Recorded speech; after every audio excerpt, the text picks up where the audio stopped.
क्या राजनीति हो रही है। और हम लोग तो 2018-19 से ये मांग कर रहे थे। उस समय बहुत सारे राज्यों में लागू किया गया था, अभी भी कुछ राज्यों में डायरेक्ट और इनडायरेक्ट दोनों तरह से लागू है। तो हम तो 18-19 से इस चीज़ के लिए लड़ रहे हैं। उस समय हमारे बारे में बहुत सारे लोग कह रहे थे कि नेतागिरी कर रहा है, इसलिए डोमिसाइल की मांग कर रहा है। लेकिन 2020 के चुनाव में तेजस्वी यादव जी ने इस मुद्दे को उठाया।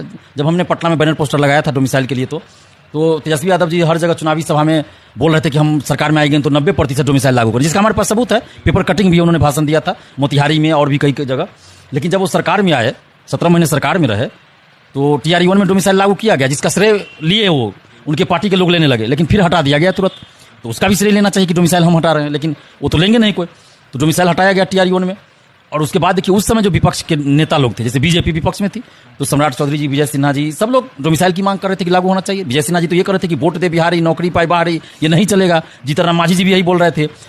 ये चिराग पासवान, उपेंद्र कुशवाहा जी सब कह रहे थे डोमिसाइल लागू होना चाहिए।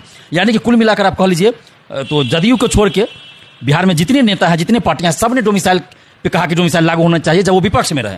और सरकार में आने के बाद चुप्पी साध लेते हैं। और अभी नया नया कुछ संगठन बना है, कुछ पार्टी बन रहा है, तो वो लोग भी अब कह रहे हैं कि डोमिसाइल लागू होना चाहिए। लेकिन कभी डोमिसाइल के लिए कुछ किए नहीं। जिस समय डोमिसाइल हटा बिहार में, उस समय भी कुछ नहीं बोले, चुप्पी साधे रहे। अभी जब चुनाव लड़ना है तो अब डोमिसाइल की बात कर रहे हैं। तो कैसे उन लोगों पे भरोसा करें कि ये सरकार में आएंगे तो डोमिसाइल लागू करेंगे, जब आप अभी तक डोमिसाइल के लिए कभी लड़े नहीं सड़क पे, ना डोमिसाइल हटाने का विरोध किए उस समय, तो कैसे भरोसा करें। तो हम लोग ये मांग कर रहे हैं कि 90% डोमिसाइल लागू हो।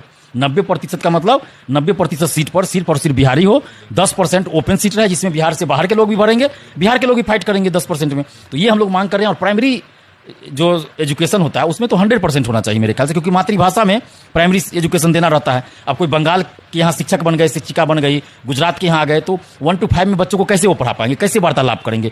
वो तो बच्चों से ठीक से बात नहीं हो पाएगा, भाषा का अंतर हो जाएगा। तो इसीलिए मातृभाषा में जब शिक्षा देना है तो उसके लिए तो चाहिए कि 100% डोमिसाइल लागू होना चाहिए। और कई राज्यों में आप देखिएगा कि इनडायरेक्ट और प्रत्यक्ष रूप से भी डोमिसाइल लागू है। जैसे वहाँ क्षेत्रीय भाषा को प्राथमिकता दिया गया है, उसके लिए एक अलग पेपर तक दे दिया गया है। यहाँ तक कि सिविल सेवा में भी, झारखंड हो, राजस्थान हो, MP हो, बहुत जगह यूपी में भी अलग से क्षेत्रीय उस राज्य के बारे में ही उसमें आपको सब कुछ दिया। लेकिन बिहार